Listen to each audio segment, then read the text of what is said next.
Bonjour et merci de nous rejoindre pour cette session sur faut-il réviser la mission des banques centrales. Donc tout d'abord, je vais vous présenter les interlocuteurs avant d'avoir une courte introduction. Donc nous avons le gouverneur Maklouf de la Banque centrale d'Irlande, gouverneur Stournaras de la Banque centrale de Grèce et Madame Danzan Balgir qui est membre du board de la Banque centrale de Mongolie. Donc tout d'abord, nous allons avoir une introduction sur cette discussion par professeur Paulin, qui va commencer cette conversation pour nous quand il aura bu son verre d'eau. Merci. Merci Charlotte.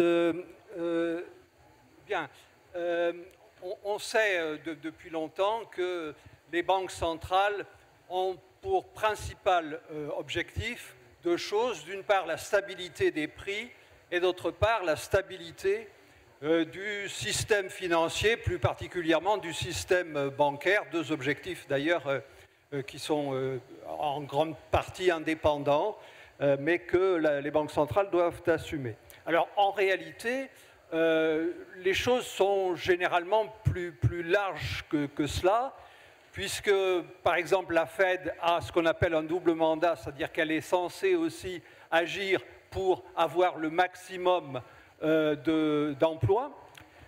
Et puis, là, si vous regardez les statuts de la Banque centrale européenne, alors il est dit qu'elle contribue aux objectifs de politique économique de la communauté, ce qui est très large. Dans cette perspective, un réseau de régulateurs s'est constitué dernièrement. Ils sont au nombre de 145 de régulateurs et de banques centrales pour faire ce que l'on appelle un verdissement du système financier. Alors ceci se justifie bien et d'ailleurs c'est dans la perspective des banques centrales, de leur objectif de stabilité du système financier, puisque l'idée c'est d'éviter de prêter à des investissements, à des opérations qui seraient contraires au verdissement de l'économie et qui donc présenterait des risques. Et de ce point de vue-là, pas de problème. En revanche, si on va un peu plus loin, si par exemple on propose une politique du crédit sélective permettant de prêter dans de meilleures conditions à des investissements verts qu'à des investissements bruns, comme l'on dit, eh bien là, c'est autre chose. Il y aura des choix, il y aura par conséquent une légitimité plus réduite des banques centrales et ceci pose effectivement des problèmes du coup pour leur indépendance, étant entendu qu'aujourd'hui, en gros, toutes les banques centrales, en tout cas une grande partie des banques centrales dans les pays avancés et même dans les pays émergents, ont leur indépendance et il est montré théoriquement et pratiquement que c'est mieux.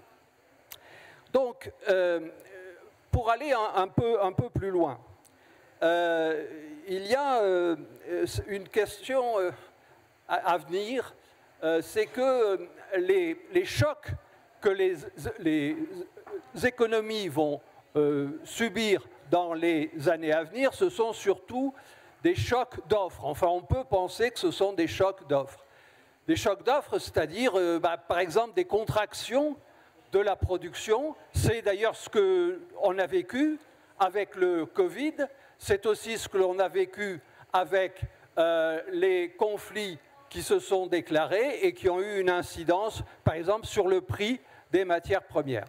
Dans ce cas, les politiques monétaires sont mal équipées pour le faire. Enfin, et même, ce sont au fond des actions qui échappent à leur capacité d'action. Donc, cette question, si c'est vrai, alors que peuvent faire les banques centrales si ce n'est se mettre, mettons, au service des autres politiques économiques et particulièrement de la politique budgétaire ce qui risque de poser des problèmes d'indépendance, puisque s'il y a coopération, on dit beaucoup aujourd'hui qu'il faudrait qu'il y ait une coopération, une collaboration entre les banques, les politiques monétaires et les politiques budgétaires, sauf que dans un cas comme cela, au fond, c'est le politique qui finit par dominer, et donc l'indépendance des banques centrales se trouve d'une certaine façon mise à mal. Donc, question, est-ce que jusqu'où peuvent aller les politiques monétaires, étant entendu qu'elles ne peuvent pas seules lutter contre ces chocs d'offres, à la différence des chocs de demande. Donc, nous allons essayer d'avoir des réponses des gouverneurs sur cette question. Dernier point qui me paraît important, c'est qu'aujourd'hui, nous sommes dans une situation où le dollar, au fond, s'est soustrait à toutes ses obligations, c'est-à-dire ses obligations, est en train encore plus de se soustraire à ses obligations de stabilité. Je veux dire, il perd, et il devrait perdre, son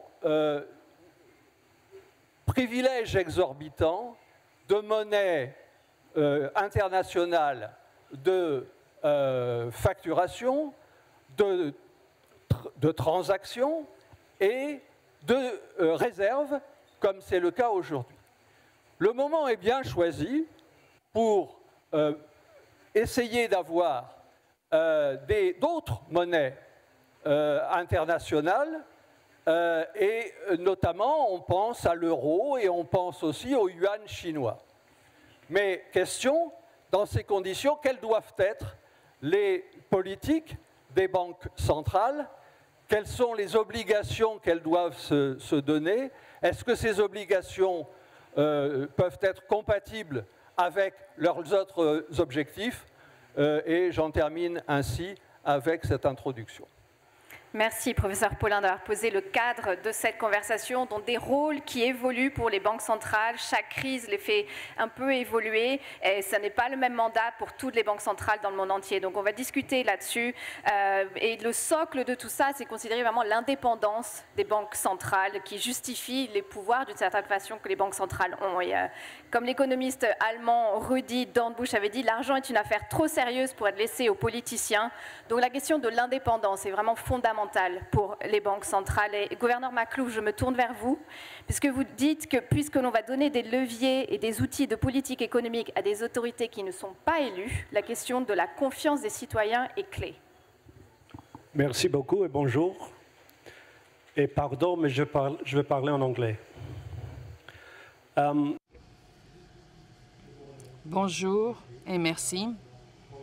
Je m'excuse de vous parler en anglais, mais l'anglais, c'est l'anglais des banques centrales. Donc, c'est ma langue. Bonjour, Denis. La question sur laquelle nous débattons n'est pas une question technocratique. C'est la première chose à dire. Fondamentalement, c'est une question d'ordre politique. Parce que le fait de déléguer un pouvoir politique significatif, à savoir la fixation des taux d'intérêt, la maintenance de la stabilité des prix de l'économie, c'est quelque chose de très important que les démocraties font. Et je pense qu'il faut continuer de penser à ce que les démocraties ont décidé de le faire. Pourquoi ont-elles décidé de le faire? Pourquoi cette décision a été prise? Et comment s'assurer qu'il y a une reddition des comptes pour préserver cela? Ça, pour moi, c'est l'une des plateformes, des socles communs fondamentaux pour le succès d'une banque centrale. Et cela dépend sur la confiance en grande partie. Cela dépend du peuple d'un pays, dans notre cas, de 20 pays, et peut-être 27,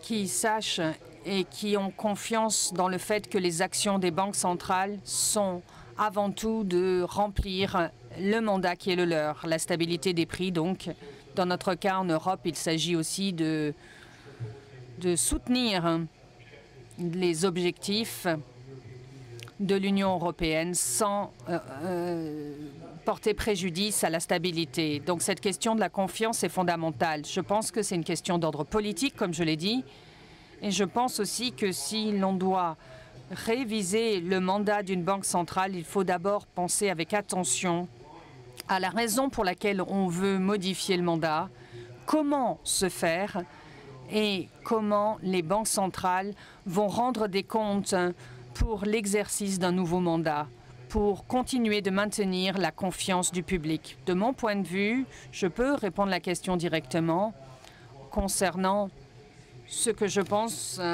devrait être le mandat de la BCE. Il ne devrait pas changer parce que ça fonctionne. Mais je serais ravie d'avoir une discussion élargie sur ce point pendant cette matinée. Merci. Si c'est une question de confiance, parce qu'on voit une polarisation dans la politique et les banques centrales sont attaquées par les décideurs politiques comme Donald Trump. Est-ce que ça sape la confiance dans les banques centrales dans le monde? Est-ce que vous voulez que j'aborde ça? D'accord. Oui, je pense d'abord que les banques centrales sont aidées si le système qui leur donne la responsabilité se comporte d'une manière qui soutienne cette responsabilité. Le système politique a donné aux banques centrales la responsabilité de la stabilité des prix. Et on voudrait penser que les gens qui exercent dans cette sphère soutiendraient les décisions prises. Donc, peu importe qui porte préjudice d'un point de vue politique, ça n'aide absolument pas. Donc il faut reconnaître que le monde a changé. Il a été dit il y a bien des années que la décadence politique a lieu quand les gens ne sont pas prêts au changement. Et il y a du changement qui se produit en ce moment, indiscutablement. Mais je pense qu'il y a une responsabilité du point de vue du système politique vis-à-vis des banques centrales. Il faut comprendre le changement et être proactif en matière de gestion du changement. Et le deuxième point que l'on pourrait adresser, c'est différent aujourd'hui d'il y a 30 ans. C'est de communiquer et de mobiliser le public. Il y a 30 ans, nous gardions pour nous-mêmes nos décisions.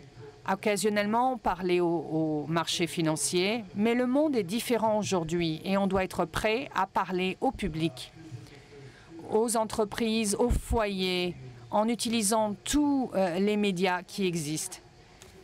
Alors, peut-être, Monsieur Stournaras, vous voulez parler du rôle des banques centrales et de la polarisation des politiques. D'abord, merci beaucoup de l'invitation qui m'a été faite à cette conférence fantastique. Je suis impressionnée par l'introduction à cette conférence. Je pense que j'invite tout le monde à lire notamment les rapports de cette conférence parce que ce sera très intéressant. Je vais répondre en parlant d'Héraclès, un philosophe grec. Tout change et rien ne reste immuable. Il y a 30 ans, les banques centrales étaient différentes d'aujourd'hui. Moi, je voudrais simplement vous rappeler, c'est qu'après le choc pétrolier, le président de la Fed, au lieu de restreindre la politique monétaire, l'a élargie parce qu'il ne voulait pas que Nixon mette en danger ses opportunités électorales. Et au lieu de cela, il a été le partisan d'un contrôle des salaires et des prix. Et ça a été un désastre. Il y a eu beaucoup d'inflation, il y a eu de la stagflation, il y a eu de gros problèmes. Donc la leçon à tirer, c'est que la politique doit se concentrer sur la stabilité des prix. Et la deuxième leçon, l'indépendance des banques centrales pour poursuivre la stabilité des prix. Ça a été ancré dans la plupart des mandats des banques centrales aujourd'hui. Tout le monde a accepté, de l'académie à la pratique. Les banques centrales font un meilleur travail aujourd'hui parce qu'elles sont indépendantes. Donc, il faut le garder comme un élément précieux à ne pas modifier. Et la BCE est un exemple d'indépendance en matière de banque centrale qui est en mesure de fournir une moyenne de 2% d'inflation dans tous les régimes, avant la pandémie, après la pandémie, surtout après l'invasion de l'Ukraine par la Russie et également le choc des prix pétroliers.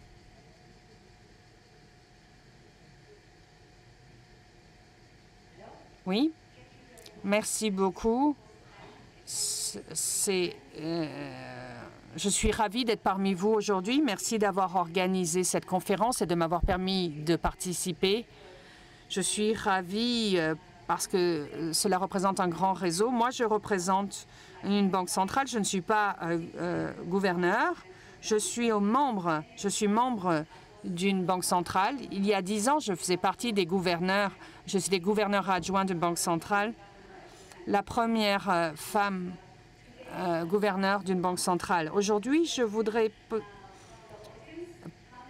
vous demander à tous, combien d'entre vous avez été en Mongolie? Levez la main si c'est le cas.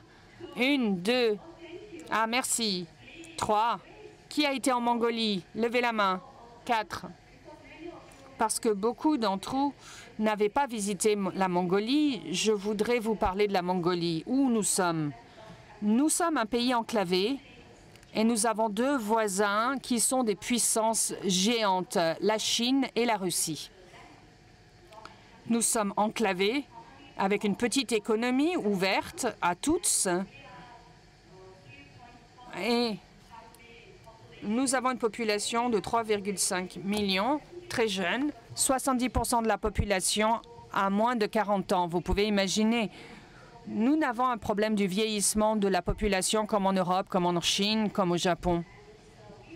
Et nous produisons beaucoup de minéraux, par exemple de l'uranium, du minerai de fer. Nous travaillons sur les terres rares en termes d'exploration. L'économie croît. Nous avons 4,9% de croissance. En tant que banque centrale, vous pouvez imaginer que nous avons 100 ans. Nous avons célébré le 100e anniversaire de la Banque centrale récemment. Et depuis les années du début du XXe siècle, la Mongolie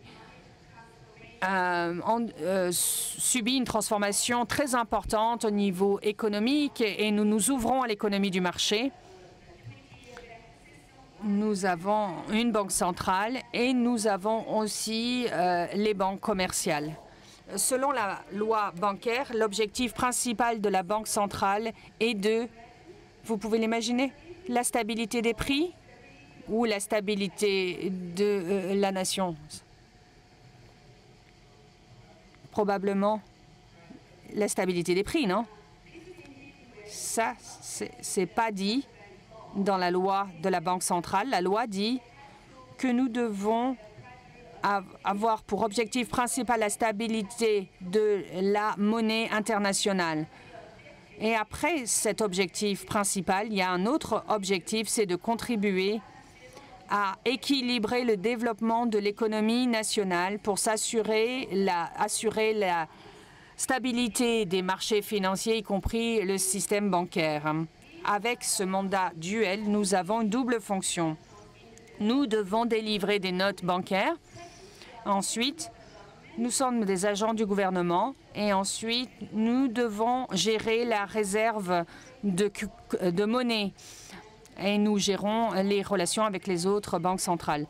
Nous gérons également le système financier, mais aussi notre fonction est de soutenir et de protéger les droits juridiques des clients des banques et des déposants. Vous avez mentionné le rôle des banques centrales et l'intégrité. C'est très important. Pour les banques centrales, la gouvernance est très importante. Nous voulons devenir une institution plus numérique, plus verte, plus pro-ESG, y compris en matière de parité des sexes. Nous essayons de développer aussi l'alphabétisation financière. C'est un objectif important. Et actuellement, en Mongolie, nous avons 2 millions de comptes avec Facebook, très numérique. Et les réseaux sociaux sont très importants. Et même, nous poursuivons une politique monétaire. Si personne ne comprend le libellé du rapport sur l'inflation et les rapports annuels de la Banque centrale avec du langage trop compliqué, trop sophistiqué, ça ne sera pas pertinent. Ça ne sert à rien. Donc nous, on demande aux membres, en tant que membres du Conseil de supervision, de modifier les rapports et de parler de manière la plus simple possible dans chaque rapport pour que tout un chacun en Mongolie puisse le comprendre. Ça, c'est le rôle de la Banque centrale, d'éduquer le peuple en matière financière. Si le peuple comprend mieux et a plus de compétences en matière d'épargne, alors le pays s'en sortira mieux. Ça, c'est mon opinion en la matière. Merci. Claire.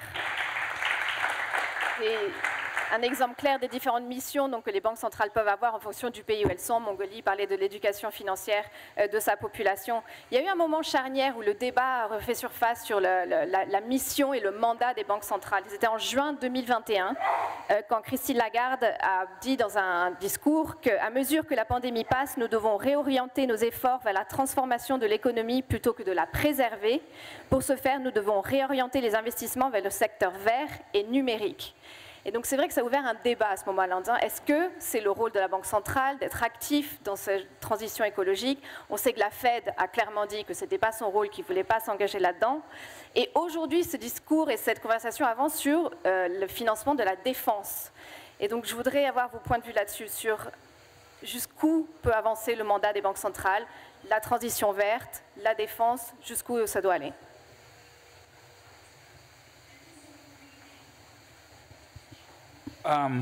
OK. Bon, commençons par dire que c'est compliqué.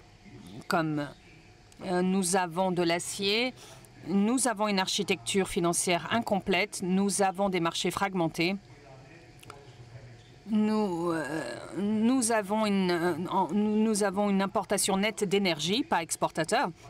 Nous avons aussi une union bancaire incomplète. Et nous n'avons pas non plus une CMU, une union des marchés de capitaux complète. Ça signifie qu'il y a aussi, mais il y a aussi des points positifs. Le rôle des banques centrales, du régulateur, ne peut pas résoudre tous ces problèmes.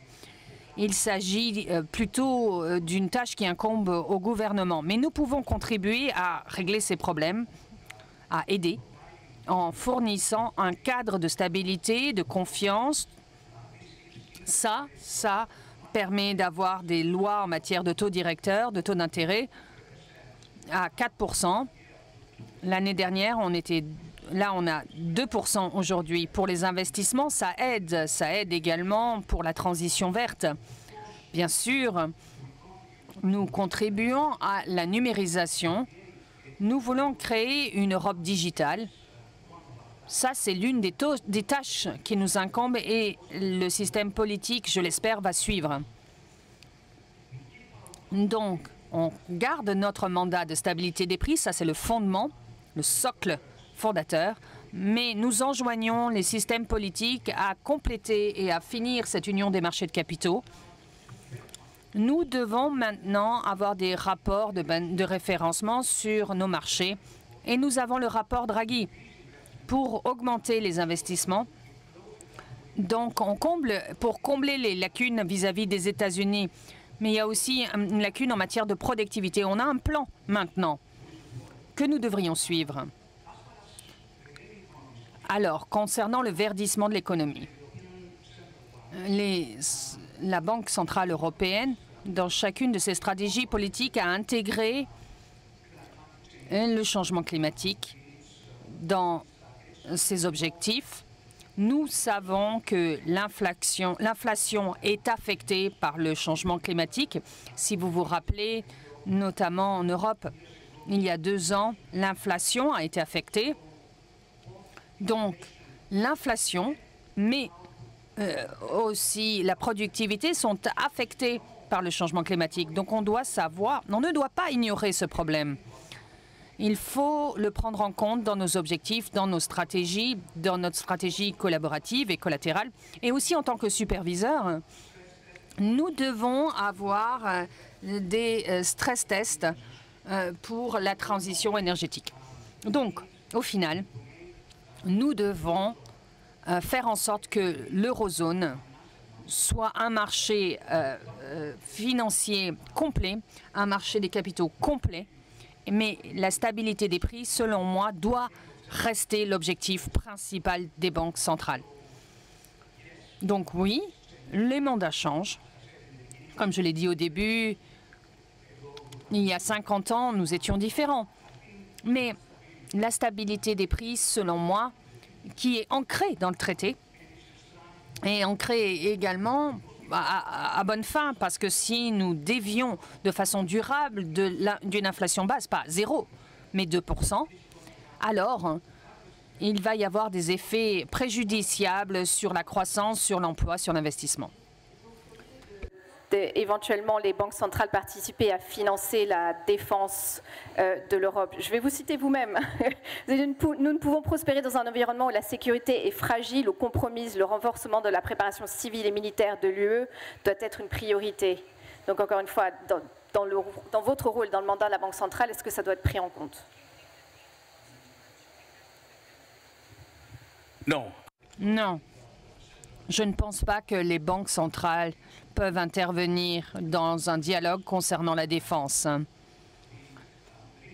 Nous reconnaissons le besoin de nous défendre mieux, surtout après les changements liés à la politique des États-Unis et le changement lié au régime après la Deuxième Guerre mondiale. Mais ce n'est pas aux banques centrales de gérer ça. La BCE et l'eurosystème reconnaissent le besoin d'augmenter les investissements. Et pour cela, nous devons mettre en œuvre, je l'ai dit avant, le rapport Draghi, le rapport Letta. Et pour le dire en quelques mots, nous avons demandé aux banques pourquoi, malgré le fait que la zone euro a un surplus d'épargne et d'investissement, c'est la raison pour laquelle nous avons 3,5% de PIB, parce que nous économisons 3,5% de PIB plus que nous investissons, et les gestionnaires d'actifs prennent les épargnes sous la forme de dépôts ou d'autres instruments et l'investissent à l'étranger, surtout aux États-Unis. Et la réponse, c'est que comme le taux de retour de l'investissement n'est pas satisfaisant en Europe, et ensuite parce que nous n'avons pas un marché des obligations liquides. Donc nous devons augmenter le taux de rendement d'investissement. Comment? Eh bien en intégrant nos marchés. Le FMI a dit qu'il y a des barrières internes au marché européen et ils sont équivalents aux tarifs douaniers à l'ordre de 75% du PIB. 75% du tarif effectif sur les biens, 100% sur les services. Ça, c'est exactement la voie à suivre. Il faut gérer cela. Et puis la liquidité, il faut l'augmenter parce qu'on doit investir nos excédents d'épargne en Europe en fournissant plus d'actifs sûrs. On a besoin d'actifs sûrs. Pendant la pandémie, nous avons créé l'RRF, le NGU et des fonds qui ont permis d'emprunter 8 milliards d'euros. Ça, c'est un moyen de procéder. Si maintenant on veut le faire pour l'intérêt public, les décideurs politiques considèrent que pour être dans la défense, s'ils considèrent que la défense est maintenant un objectif, on peut continuer, poursuivre avec un modèle que nous avions avec l'NGU et l'RRF. Mais il faut augmenter la liquidité du marché obligataire européen. On sait que dans les années qui viennent, comme disait le professeur Paulin en introduction, que ce sont des chocs d'offres auxquels on va devoir faire face et que les politiques monétaires conventionnelles sont plutôt démunies pour répondre aux chocs d'offres. C'est plutôt des questions de politique industrielle, par exemple. Et donc, puisqu'on va avoir plus en plus de ce genre de chocs, est-ce qu'il faut changer les outils et quels peuvent être les outils du coup de la Banque centrale, peut-être du gouverneur Maklouf, pour répondre à ça?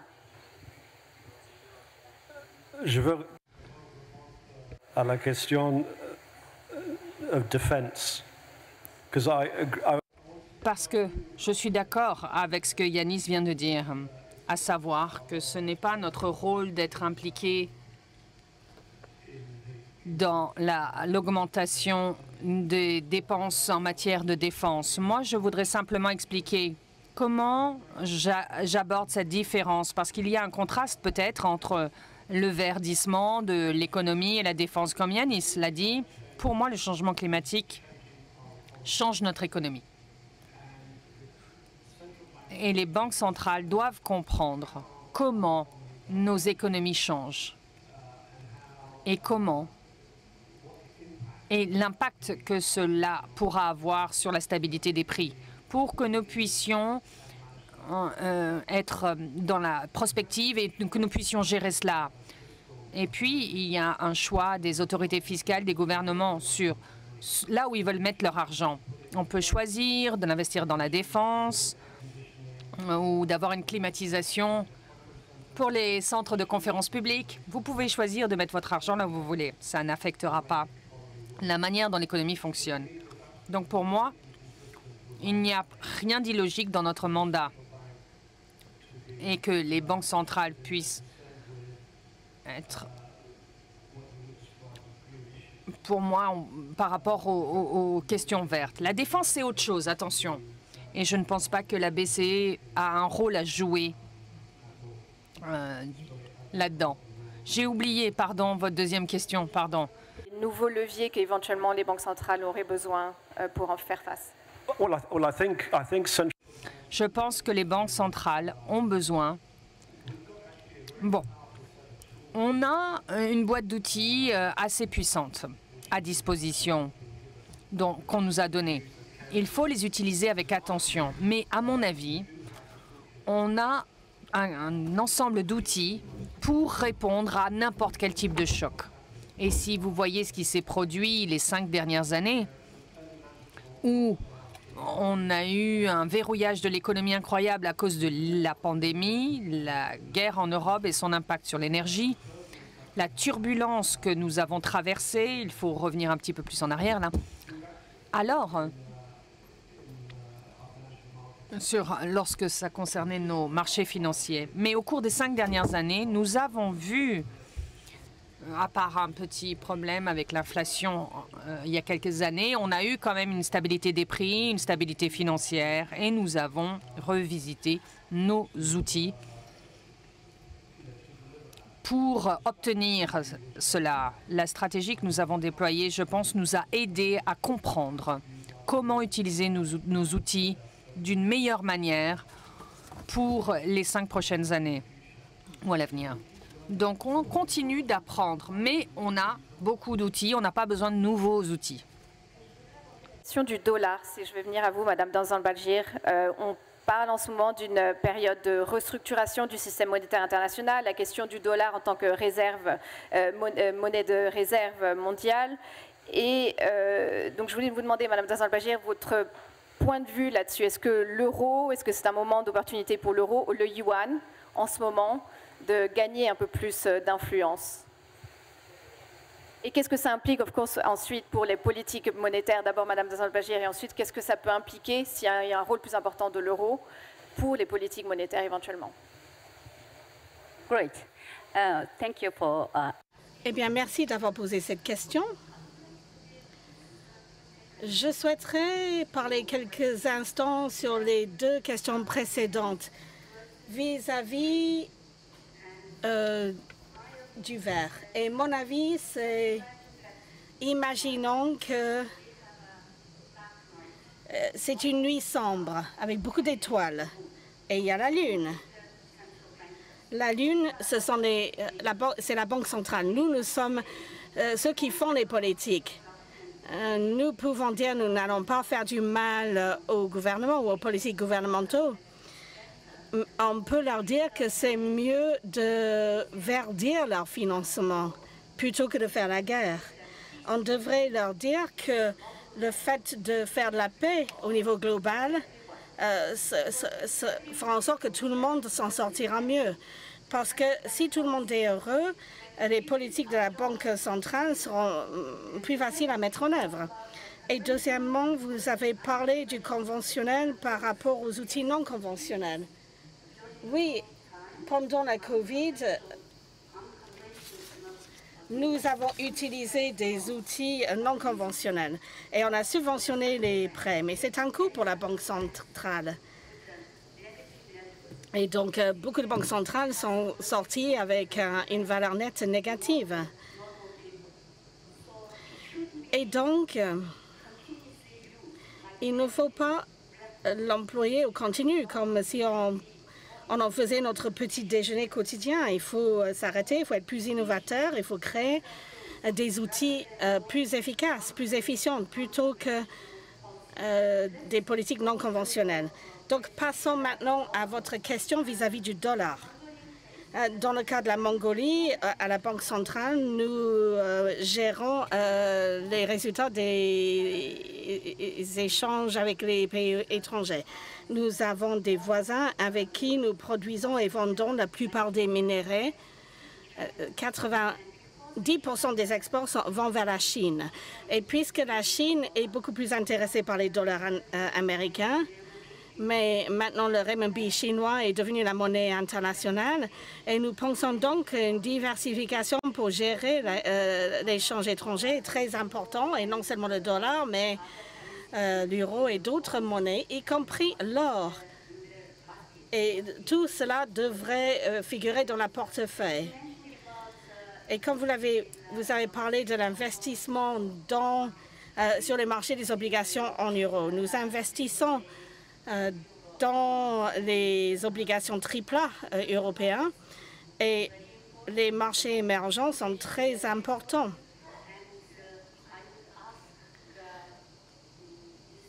Et moi, je demanderais aux investisseurs de regarder vers la Mongolie pour les investissements, parce que c'est une nouvelle économie où le taux de croissance l'année dernière était de 4,9%, même si pendant la crise, nous n'avons jamais établi des limites sur les capitaux. Et le flux de capitaux est toujours resté libre. Et il n'y a pas de contrôle sur les taux d'échange ou l'échange étranger. Et nous créons des environnements propices aux investissements. Et on a un régime fiscal stable pour les investisseurs, et ce depuis 20 ans. La position de l'euro en tant que monnaie de réserve mondiale, est-ce que c'est souhaitable? Et si l'euro gagne en importance, qu'est-ce que ça implique au niveau du mandat de la BCE et de politique monétaire? I think the question of the dollars. Je pense que la question des dollars qui demeurent et de l'euro qui roule, cela dépend de l'horizon de temps. Donc pour moi, si vous avez un horizon temporel très long, on verra une chute de la dominance du dollar et de l'euro, et l'euro et d'autres monnaies vont augmenter dans le système économique global.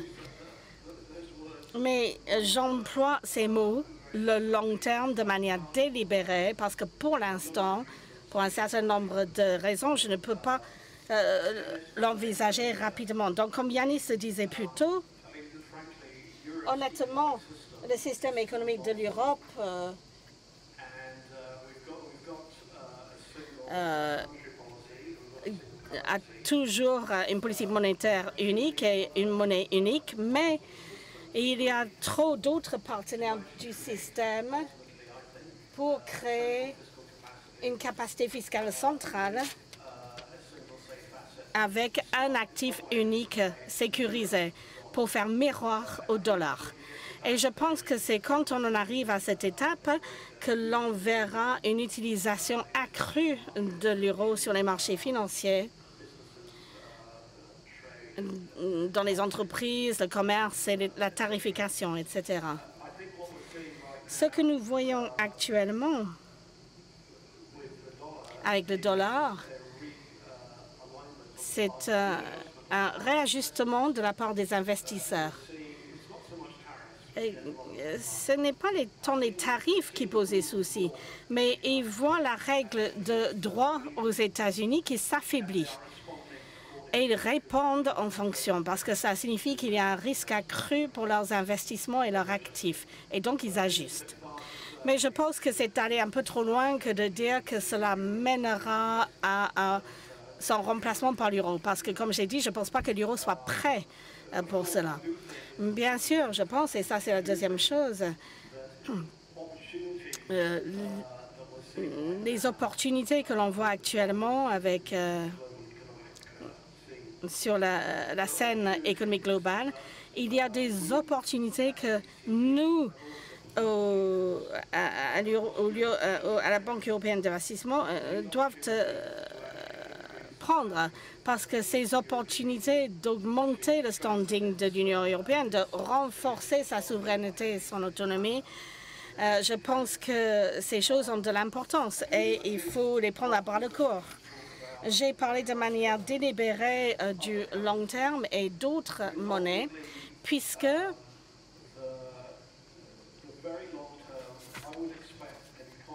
sur le long terme, je m'attendrai à ce qu'une économie sur les Chinois, une fois que l'on supprime les contrôles des capitaux, commence à jouer un rôle beaucoup plus actif dans le système économique global que maintenant. Cela semble inévitable si on regarde la trajectoire de l'économie globale. Le centre de l'économie globale se déplace vers l'Est depuis ces 30 dernières années. Et il est difficile de voir d'un seul coup cette trajectoire qui change. Mais il faudra quelque temps pour que le dollar perde son état actuel. Tout d'abord, je souhaiterais dire que je suis tout à fait d'accord avec notre collègue du Mongolie, parce qu'il faut d'abord essayer de dialoguer. Donc la paix, pour moi, c'est un projet bien plus intéressant que la guerre.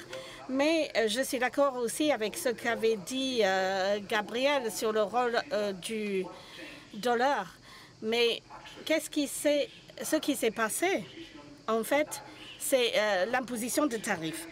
Bien sûr, ce n'est pas la seule raison pour laquelle le dollar s'affaiblit, c'est la règle de droit que Gabriel a expliquée, mais également la situation fiscale et la question de la dette publique aux États-Unis. Mais on va commencer avec les tarifs. Je pense que l'une des lois économiques les plus fortes qui a été préservée depuis 100 ans, après David Ricardos, après son discours connu au Parlement britannique, c'est la loi d'avantage comparatif. Malheureusement, il semblerait que certains politiques ne comprennent pas la loi de l'avantage comparatif. Cette loi et la libéralisation du commerce depuis les 100 dernières années a augmenté le bien-être de la planète entière. Donc maintenant, je peux également donner un autre exemple. Du pourquoi ce qui se passe aujourd'hui n'est pas correct. Par le passé, c'était les plus faibles qui souhaitaient imposer les tarifs. Par exemple, comme Bismarck souhaitait suivre l'exemple de la fabrication britannique, il a imposé des tarifs. Et il a employé l'expression c'est pour protéger l'industrie naissante. Donc maintenant, de voir l'économie la plus forte et la plus innovatrice de la planète imposer des tarifs, je suis désolée, mais c'est absurde. Qui sera entendu en premier? Je pense l'Amérique. Donc ceux qui imposent les tarifs seront entendus en premier. Et l'évolution des marchés et du dollar est témoin de ces résultats. Si on combine donc les tarifs avec la taxation de la fédération et les institutions, avec la question de la durabilité fiscale des États-Unis suivant la loi fiscale, cela explique l'évolution du taux de change du dollar depuis quelques semaines. Je suis tout à fait d'accord avec Gabriel. Le statut du dollar ne changera pas du jour au lendemain. L'euro est en posture de gagner en réserve internationale, mais je suis désolée de me répéter, mais il y a l'ancien dicton grec qui dit « ce n'est pas suffisant d'avoir le Dieu qui vous aide, il faut bouger également les mains. Donc il faut faire les choses en Europe, il faut compléter l'union des marchés des capitaux, d'avoir un actif sécurisé, à éliminer les barrières internes, afin que l'euro puisse augmenter en valeur et son rôle sur le marché international. Donc la Chine, oui, mais en ce qui concerne la Chine, ils ont investi de manière impressionnante, mais tant qu'ils continuent à maîtriser le capital et un manque de libéralisation de son système financier et bancaire, il sera difficile de comprendre comment on peut gagner aux dépens du dollar. Donc l'euro se trouve aujourd'hui en très bonne posture pour gagner, pourvu que nous faisons ce que Gabriel et moi-même avons dit au début. The question was about the euro. Eh bien, la question portait sur l'euro. Est-ce que nous allons investir dans les euros? Et donc, afin que l'euro devienne comme le dollar, comme une monnaie de réserve étrangère, je souhaiterais vous dire que la Chine, il y a 10 ans, n'était pas connue sur les marchés financiers internationaux. Ce que a fait la Banque du peuple chinois, c'est qu'ils ont fait des accords avec les banques centrales autour d'Asie, afin que l'euro devienne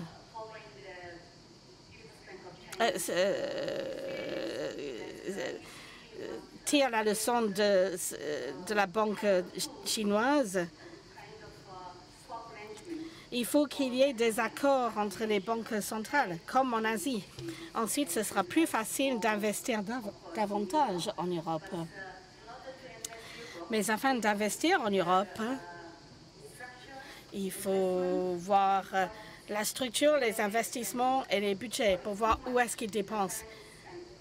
Donc, s'ils dépensent trop sur la défense et la destruction, eh bien, ça ne va pas attirer les investissements en Europe. C'est ça mon commentaire. Est-ce que des mains se lèvent? Merci pour ces fascinantes interventions. Cosmo Jacquia Volochek, premier représentant étudiant au sein du conseil d'administration de SCP, cofondateur de la start-up d'éducation financière Equity et fier membre du projet Jeunesse.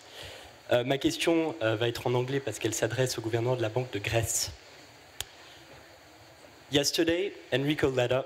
Hier, là où vous êtes, quelqu'un a dit qu'il voulait que l'UE lance une union d'investissement et d'épargne avec des règles harmonisées, une option de régime unique et une approche à la supervision du marché et à l'accès. Il disait qu'il voulait que ce soit lancé le 1er juillet 2027 et comme vous le savez, c'est symbolique parce que cela marque le début de la présidence grecque au Conseil de l'Europe. Je souhaitais savoir quelle était votre réaction à cela. Si vous le soutenez, quel serait le rôle de la Grèce dans les mises en œuvre? Merci beaucoup. Comme vous le savez, la Grèce est passée par une période très difficile, mais qui est devenue une réussite. Nous avons surmonté toutes les difficultés et cela a prouvé à ceux qui disaient que l'on devait quitter l'euro, y compris beaucoup d'universitaires bien connus, je suis navrée de le dire, puisqu'ils ont mal compris et pensaient que le fait de quitter une monnaie, c'était l'équivalent à une dévaluation. Mais c'est une grossière erreur. Le fait de quitter une monnaie ne s'est jamais produit dans l'histoire et cela implique des choses bien pires. Mais oui, je pense que 2 ans, c'est suffisamment de temps pour... Donc l'union bancaire, depuis quelques jours, s'est mis d'accord pour que le CMDU et pour les assurances dépôt. Et donc, il y a un accord et je pense que les procédures dans les semaines à venir vont confirmer ces progrès.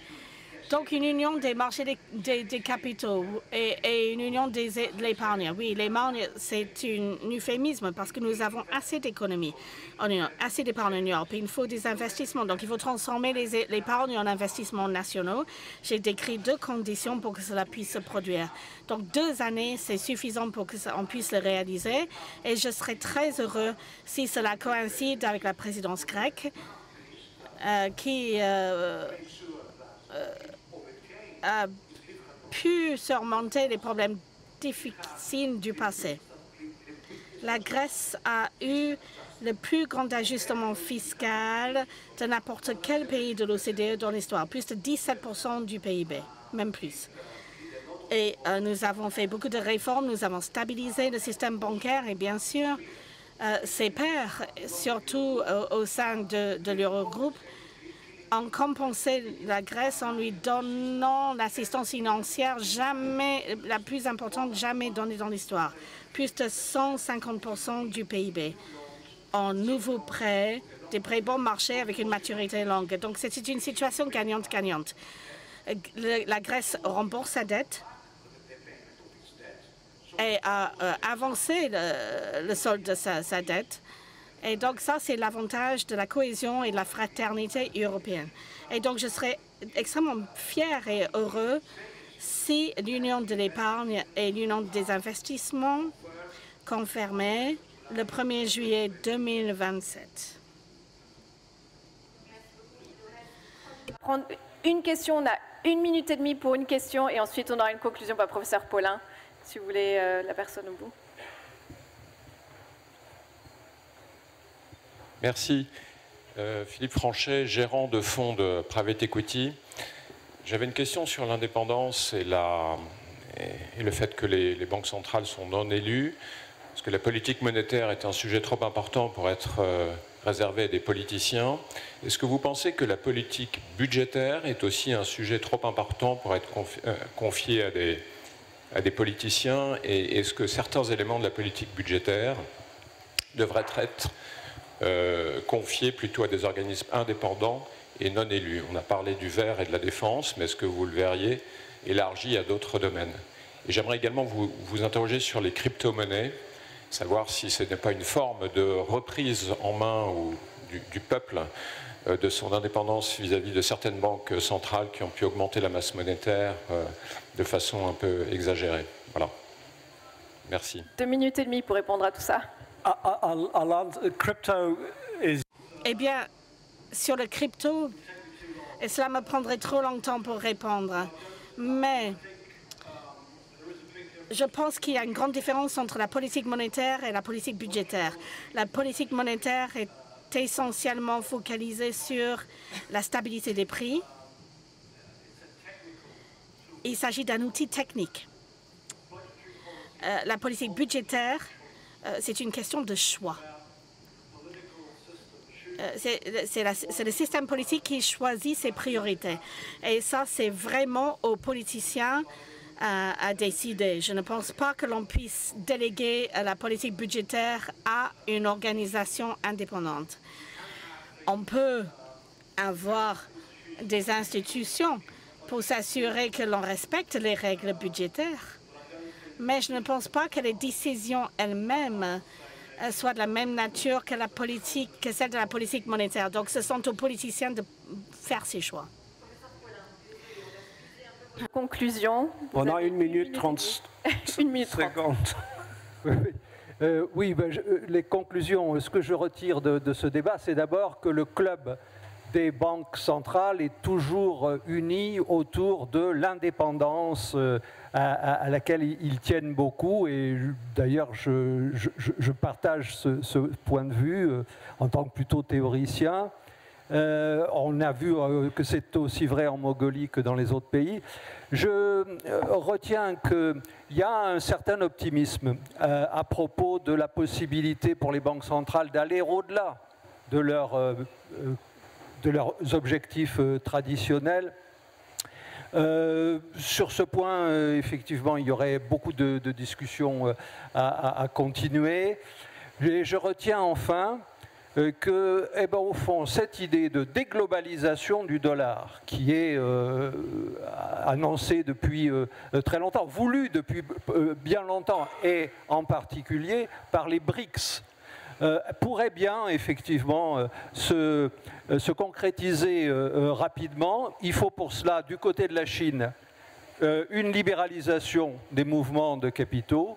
Du côté de l'Europe, il faut seulement une union des marchés, non, pardon, j'allais dire une union de l'épargne et de l'investissement qui soit robuste. Et pour ça, il y a beaucoup à faire, et en particulier à faire du côté de la politique budgétaire. Et il faut aussi une union bancaire qui est ébauchée, on va dire, mais qui reste encore à construire largement. Voilà. Professeur Paulin, merci beaucoup et merci à nos participants.